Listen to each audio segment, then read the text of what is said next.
Hello, my friends from our beloved program TBT. Today we have a very, very special guest. And I hope, friend, Bojidara Sartchadjieva. She is the ambassador of Bulgaria in Brazil. And we are very, very happy to have her here. She's going to tell us a little bit about Bulgaria, a little bit about what it is to be an ambassador. She's gonna tell us stories about the feeling of being here in Brazil, the feeling of being embedded in our culture.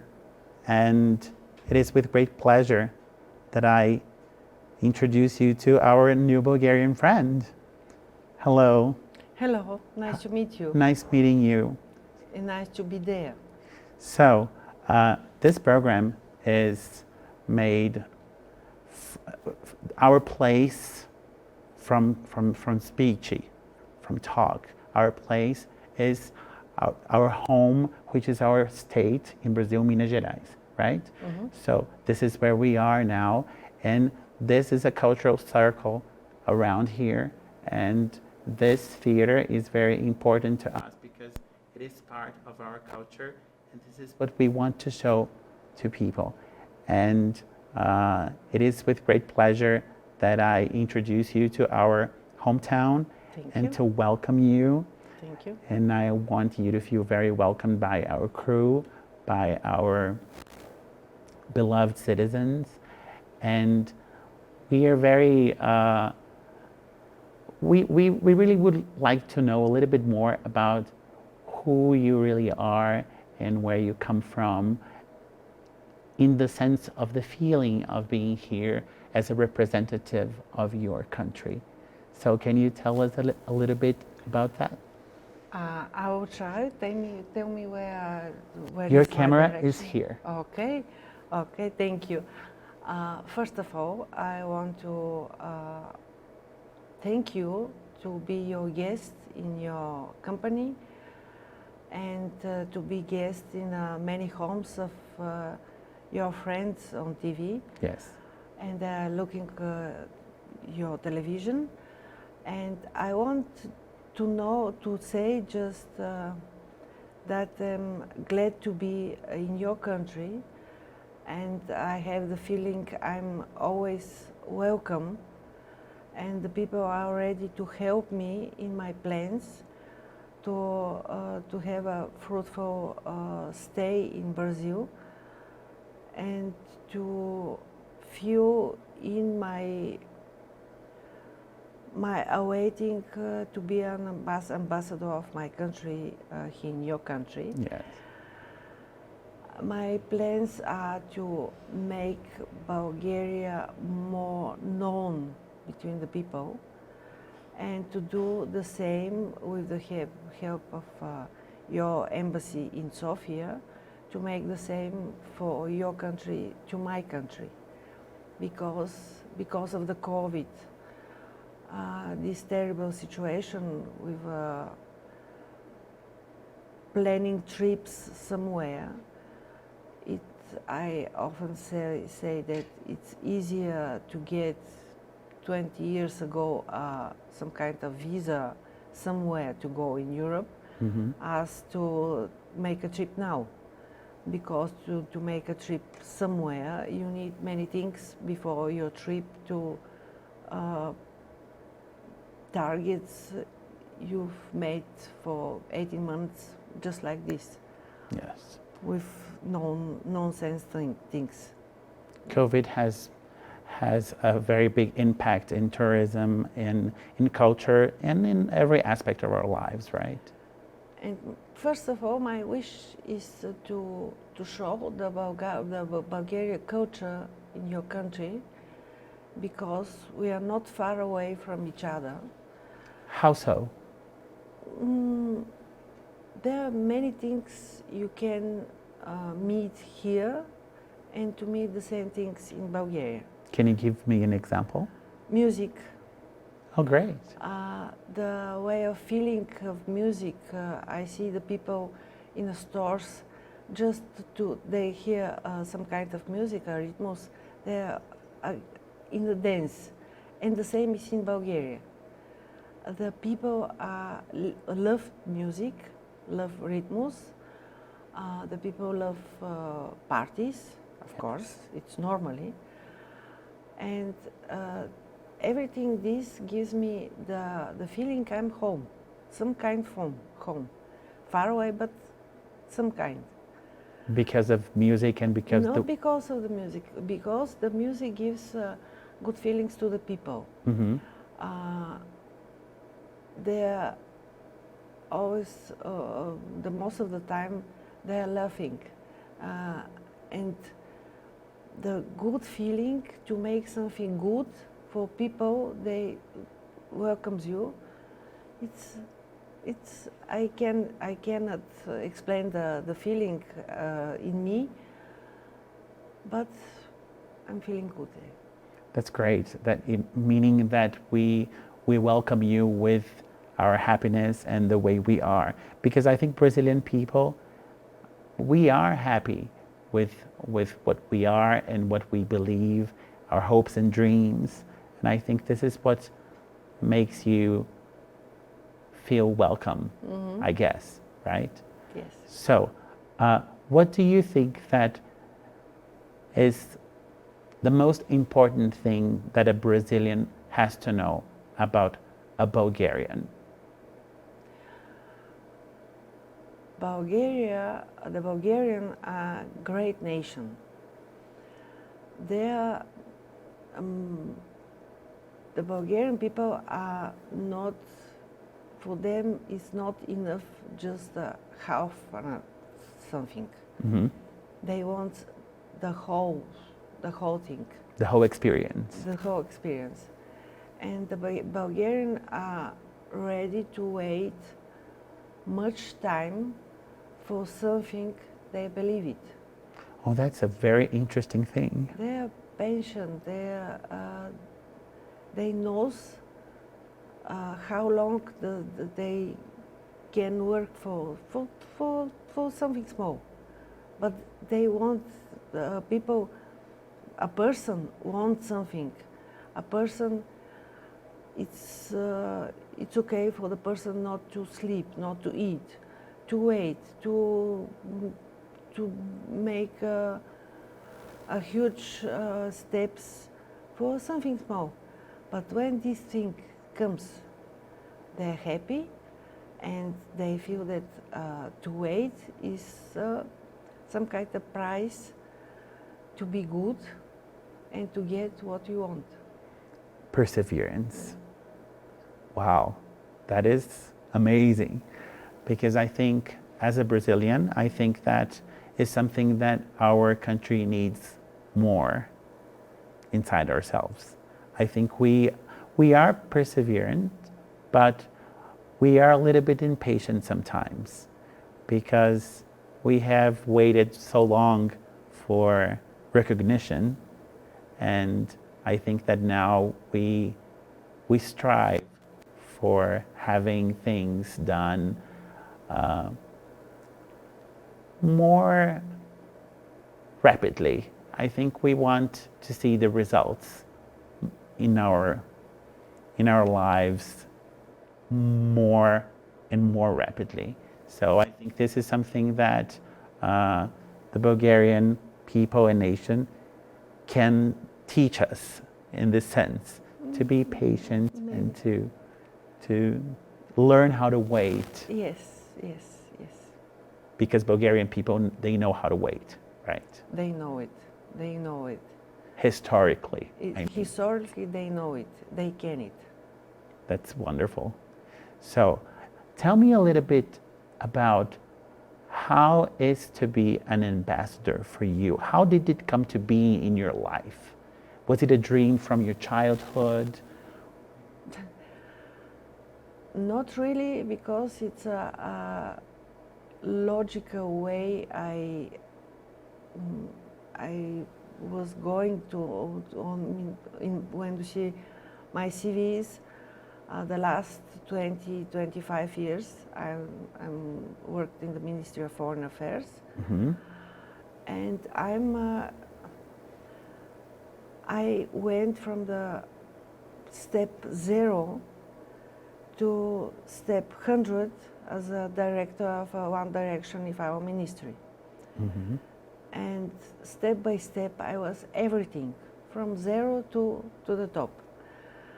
And it was not because I'm pretty or I have sense for humor, because I love to work what is my job.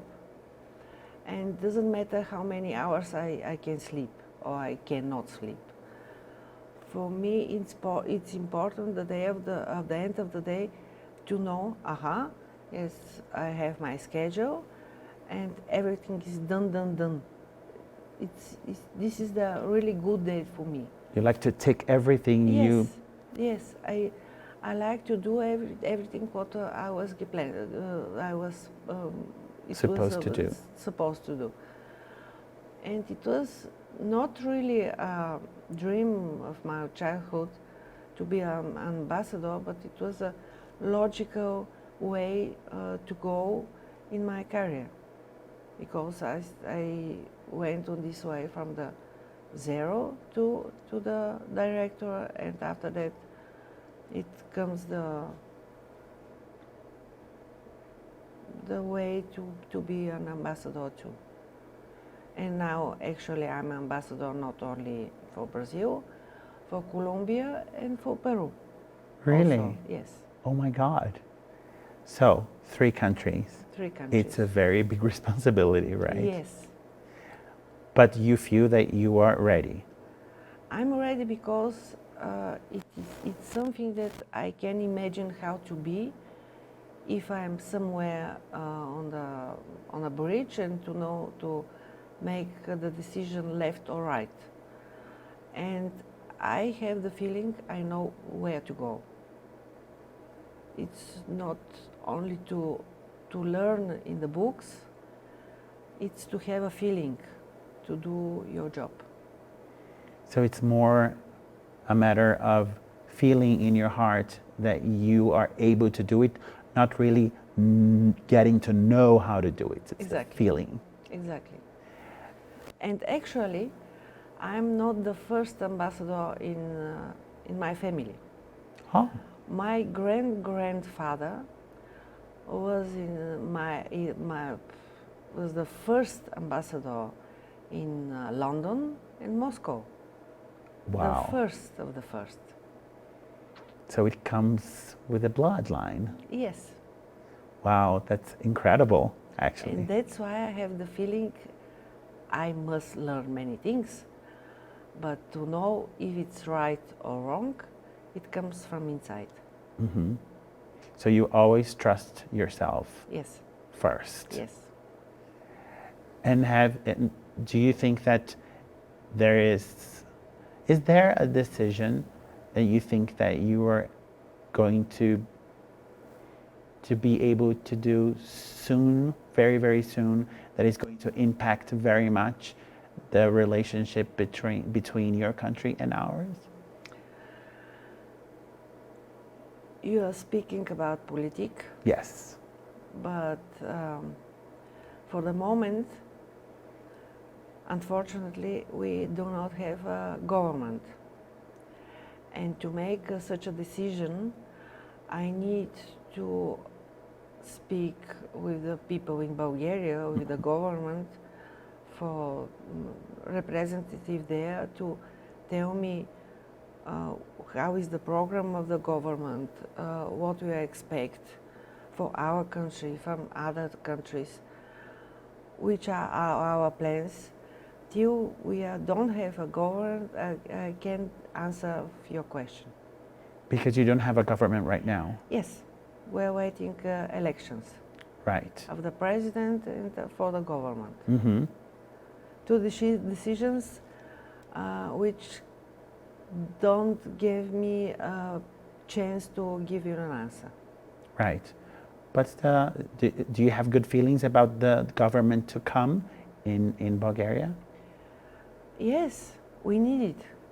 We need it because it's much time without government, and it's heavy for the work of the ambassador, not only for me, for my colleagues ambassadors. Mm-hmm. Because we need, if I speak with you, I need to give you after our meeting, I need to give you a person in Bulgaria you can call to make contacts, and the persons are in the government, and we don't have government. Mm-hmm. It's hard to work on this way. Yes. As ambassador. Because you don't have someone that backs you in your decisions, and no one tells you how to react politically, you're saying. Politically correct for the government we will have. Uh-huh. So, do you think that Brazil is ready to get this relationship, not only with Bulgaria, but with other countries? Do you think that our government and the way we are now, are we ready to get advice, to get relationships that are related to marketing and new products? Do you think that we're ready? I can. In your heart. I cannot give such an answer because I'm ambassador, and it's a decision of your government to do the right things. And I have not the right to give them a sign yes or no, because I'm guest in your country, yes. And I don't want to mix my stay in Brazil with political ways in your country, because you are too good to give me home here in Brazil, and it's not right the guest to say, you are right, you are wrong, this is not good, this is, because it will be not good for me and for my country if someone comes in my country to tell me how to cook. Yes. Because it's my house. Yes, but I think my opinion is that we are always ready to trade. We're always ready to share, and we are always ready to welcome. So I think that we are going to have a very fruitful relationship in the future. That's what I hope and what I dream. I believe it. Yes. That will be. What do you think that people in Brazil know about Bulgaria? Do you think they know a lot? Do you think they know where it is? I think that the people in Brazil doesn't know much for Bulgaria. Mm-hmm. Just a few people which are married with Bulgarian people, or they have family in the past from Bulgaria, and they're living now in Brazil. Actually, ex-president Mrs. Dilma Rousseff, Yes. it's Bulgarian Descendant. yes. And the people doesn't know this. And Which is crazy, right? Because it's crazy, but it's no good for speaking for us, for the Bulgarian, because when you're somewhere abroad, you need to learn the people there of your country. yeah. And I don't say that my colleagues make this in Brazil, but I will try to be heard the name of Bulgaria more time, Yes. oftener. And this is our objective as well, because Bulgaria is such a beautiful country. I have had the opportunity of going there many times, and I can guarantee to people that it is a very special place, very special people, very welcoming. And as we were talking on backstage, Yes. I feel that Bulgarian people, they are very truthful. Like you see, and they have what they feel in their faces. And this is very comforting because there is a feeling that there is no lie, that everything is very truthful. Yes. And this is a very good feeling, right? Yes, that's right. And I hope that we have the same, we have this similarity with the Bulgarian people, and I hope that you feel more and more welcome here, and that our relationship grows more and more every day. I hope it too. And I thank you for this meeting today, and I hope it will be not the last one. And I hope you will help me through your TV to make people more listen for Bulgaria, to see Bulgarian films and movies, and we can do very good things for Bulgaria and Brazil. Yes, together. Yes. Yes. Of course, it's going to be our pleasure. I hope it. Thank you very, very much. Thank you very much. Meus queridos, essa foi a nossa entrevista com a embaixadora da Bulgária, e ela que nos contou várias coisas maravilhosas sobre a Bulgária e sobre a vida dela. E como ela disse no final, nós temos que encontrar laços com todas as nações. E a Bulgária é uma nação tão bonita, com tantas coisas maravilhosas para oferecer, e nós também com tantas coisas maravilhosas para oferecer à República da Bulgária. E vamos procurar filmes, vamos procurar música, vamos procurar literatura búlgara, porque a cultura é um dos nossos objetivos nesse programa, e você sabe muito bem disso. E o engrandecimento que a gente tem com uma nação que está no nosso lar e que oferece para a gente essa oportunidade de crescimento, a gente não pode deixar passar, não é mesmo? Muito obrigado e até a próxima. Thank you.